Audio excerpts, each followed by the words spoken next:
everyone, welcome back to my channel. I hope you're all doing well out there. And today we're going to head back to Elm Street, and this time for a doozy, folks. But before we get into it, do me a favor. Like, comment, and subscribe. I greatly would appreciate that. Also, as always, a shameless plug for my TeePublic store. I'll leave a link for that in the description box below.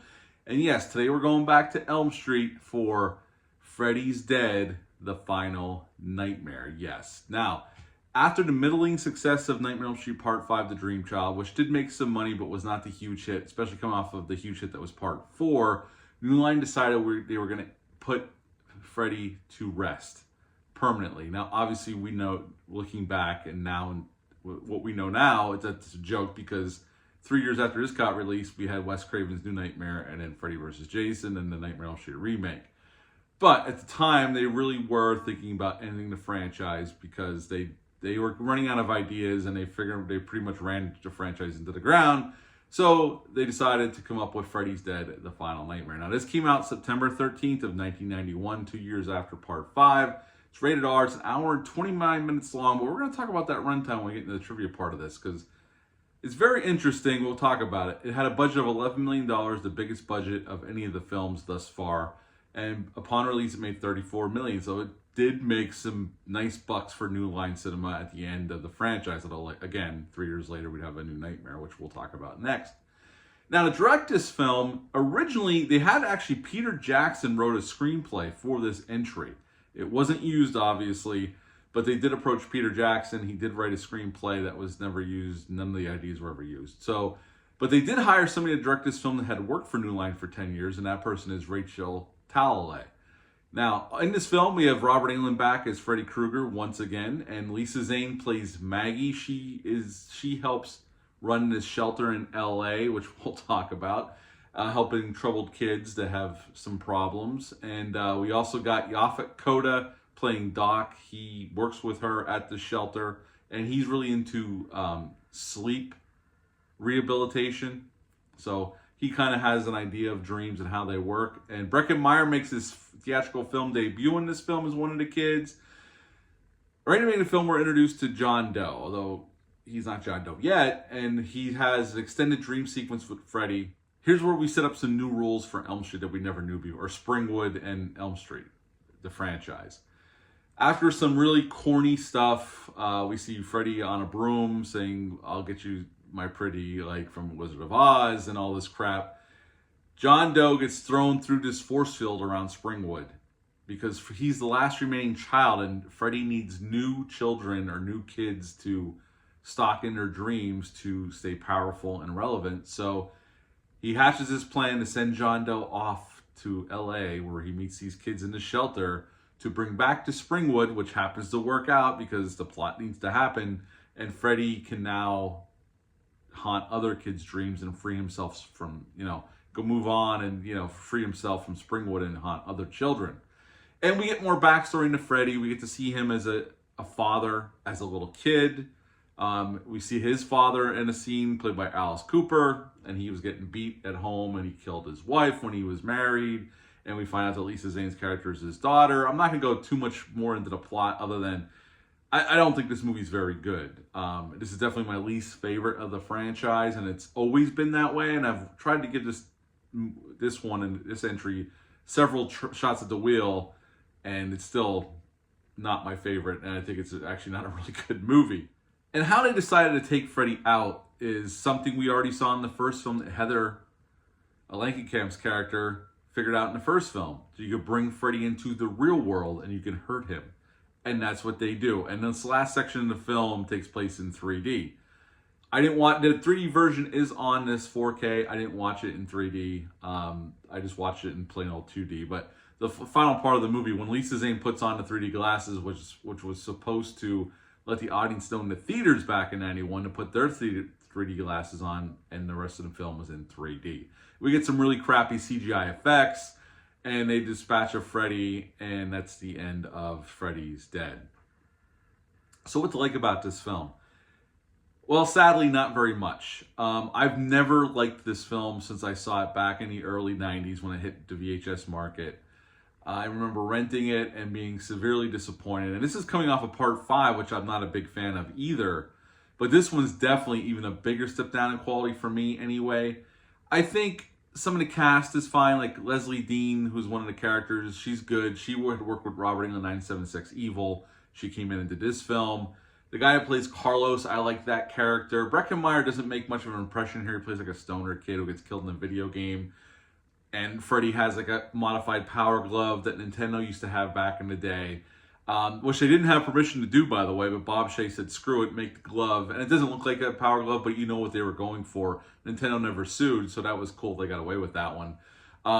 And some of the effects in this movie are not that good. I mean, this is, like I said in part 5 in 4K, some of the effects really look bad. Well, some of the effects in 4K on this 4K disc for part 6 look bad as well. You could definitely see some of the seams of what they were doing. They were going for a Twin Peaks vibe, mishmash with a Looney Tunes vibe. None of it really works. It's a mishmash of really awful ideas, at least in my opinion. If you like this film, good for you. None of this ever worked for me. You got Tom Arnold and Roseanne Barr making a cameo at that weird town fair when they go into town to Springwood, in the van. They took like a field trip, and then people just walking into people's houses. There's a bunch of stuff in this film that doesn't. I know that's part of the David Lynch thing. But it just, narrative-wise, it's a dumpster fire. And none of these, the way they decided to try to do this makes sense. And for a movie that was planned to be the final film in this franchise, what a shitty way to take out one of our horror icons. This is just terrible stuff. I think Yaphet Kotto is good here. I think Lisa Zane is good in parts. Her performance is very uneven. It's like 1 minute she looks like she's engaged, and next minute she looks like she's lost. And like I said, some of the kids are pretty good.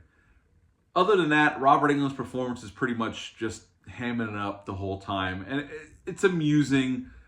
None of the kills are scary. The best kill is the Carlos kill with his head exploding.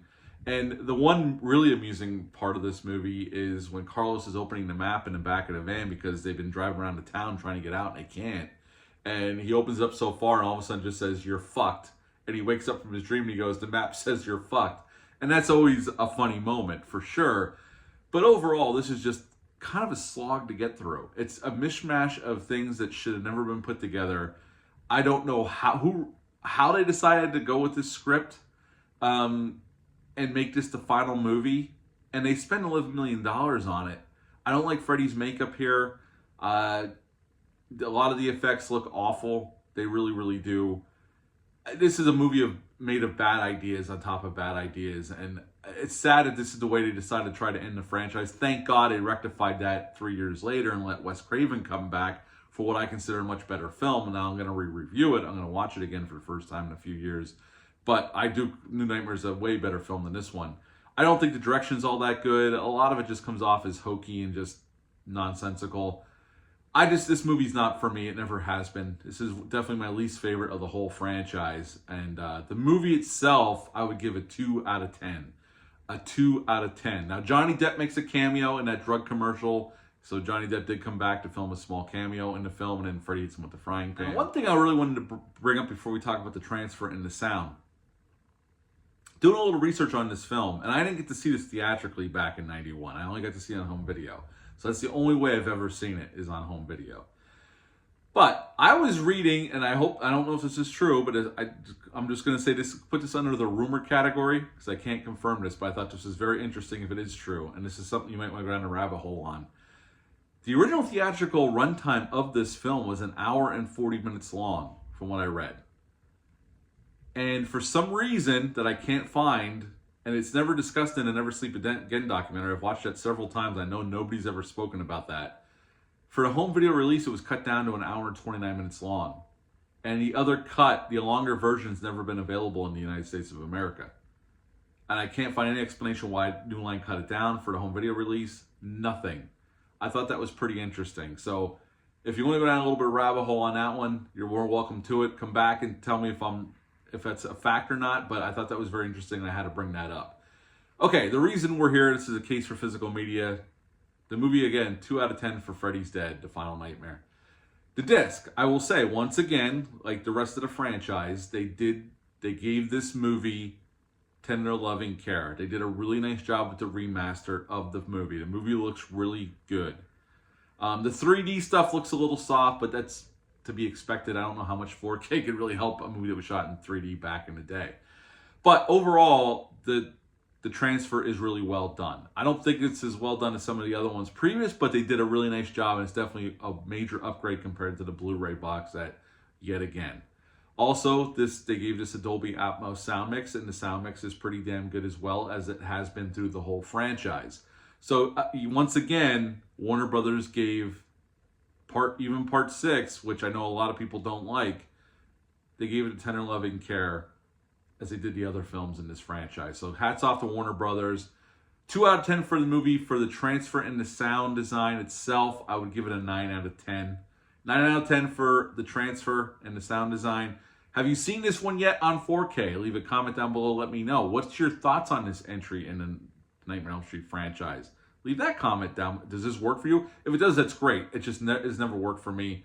Everybody has their different likes, especially when it comes to movies. This has definitely been I've always considered my least favorite. And that streak continues after rewatching it tonight. So that's it for this one. Until next time, when we're talking about a new Nightmare, bye.